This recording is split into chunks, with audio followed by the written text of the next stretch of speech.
خو دا بعضې خلکو ته زه جواب چې نه ورکوم په دې هم ځان پوهېږه بعضې خلک زه سړي نه ګڼم خدای راستی که بعضې خلک سړي ګڼم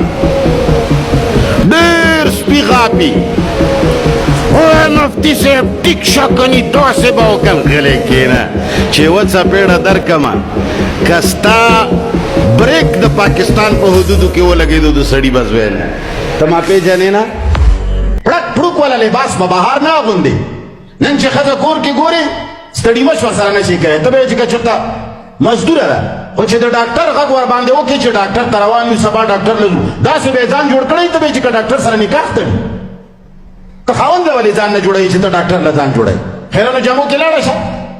بوی را نصیب دي دیدل ولې تا که بویوي څه بویوي خو دې خاوند او په دې کور کې تا نه بوی نه تلو چې ته ډاکټر له وځي لباس دې اغوستی دی نو هر هغه لباس چې هغه خلقو له ښودلی کېږي اپړک کوي هغه لباس چې هغه شرنګ کوي هغه پازیب چې هغه درب ګوره قرآن بقاعده د پازیب ذکر کړی دی چې دا خاوندانو دپاره خاص کې دا زینت دی دا خوند دی هر هغه شی چې هغه د خوند شی دی هغه به بل چاته نه ښایي د ښځې خبرې خوندورې دي رسول الله صلی الله علیه وسلم بیبیانو نه صحابه کرامو پوښتنه کوله قرآن حکم کړی دی چې کله تاسو هغوی له جواب ورکوئ زنانه چې کله کور نه پردي نارینه له جواب ورکوي خواږه اواز کې به یې نه کوي کور ته سړي اواز وکړه ور یې وټکولو تا کور کې ماشوم نشته چې جواب وله وکړي زاړه ښځه نشته چې جواب وله وکړي سړی نشته چې جواب وله وکړي ضروري دی چې ته ورته ووایې چې زما خاوند کور کې نشته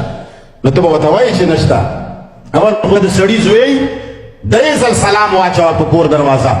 یا 3 ځل دروازه وټکوه یا 3 ځل ټالي ووهه چې تاله جواب را نه بس رسول الله صلی الله علیه وسلم حدیث مبارک ته واپس لاړ شه خو که چېرې د سړي زوی نه و ولاړو بعضې خلکو واقعي د سړي زمن نه دي ځکه چې د قرآن او سنت له موږ خویونه نه دي زده کړي چې موبایل دله څوک کوي کر کر چې اوچت کړی هلکه خو چې 2 ټلی دې ورکړې اوچت نه کړو خو بس پرېږده که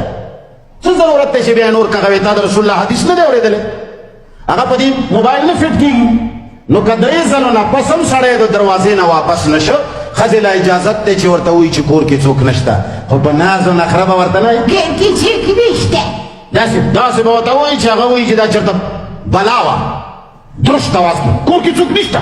داسې طریقې سره ورته ووایه چې هغه ستا په اواز کې خوږوالی محسوس نه کړي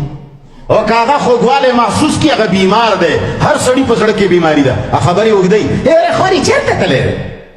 خبره نه یم پلاني ده بیا د نور اوس اخري کېدی شي چې درننه وځي کور ته ته به درشت اواز کې سخت اواز کې سخته لهجه کې به جواب ورکړي که پېژنګلو دي وي او که نه دي وي